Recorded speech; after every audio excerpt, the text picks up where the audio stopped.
अस्सलामुअलैकुम दोस्तों। तो आज की वीडियो में हम बात करेंगे, अगर आप जो है नया यूट्यूब चैनल खोलना चाहते हैं तो आपको जो है किन चीज़ों पर ज़्यादा ध्यान देना पड़ेगा ताकि आप जो है जल्दी से ग्रो कर सके और अच्छे से सब्सक्राइबर गेन कर सके और अच्छे से व्यूज़ भी आपके आना शुरू हो जाए।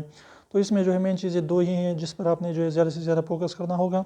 तो इसमें जो है नंबर एक जो है कंसिस्टेंसी, रेगुलरिटी आपने कायम रखनी है।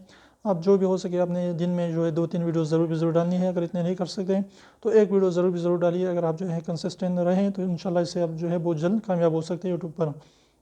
इसके अलावा जो है आपने क्या करना है कि आपने जो है कंटेंट पर ध्यान देना है कि अपनी वीडियोस को रोज़ बरोज़ अच्छे करते जाए, उसकी क्वालिटी को अच्छे करते जाए और इस तरीके से ताकि लोग कंटेंट को, वीडियोस को ज़्यादा से ज़्यादा अच्छे करें ताकि लोग उसको ज़्यादा से ज़्यादा देख सकें और आपका वॉच टाइम भी इंक्रीज़ हो।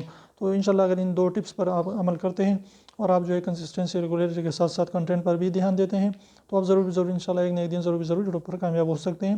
लेकिन कंसिस्टेंसी और कंटेंट जो है दोनों बहुत ज़्यादा ज़रूरी हैं, तो इस पर आपने बहुत ज़्यादा ध्यान देना होगा। तो उम्मीद करता हूँ छोटी सी वीडियो पसंद है तो प्लीज़ वीडियो को लाइक कर दीजिए, चैनल को सब्सक्राइब करना ना भूलें और सब्सक्राइब को ज़रूर दबाएं, बिल्कुल फ्री, एक भी इसका पैसा नहीं लगता। तो फिर मिलते हैं साथ, तब तक इजाज़त दीजिए। अल्लाह हाफिज़।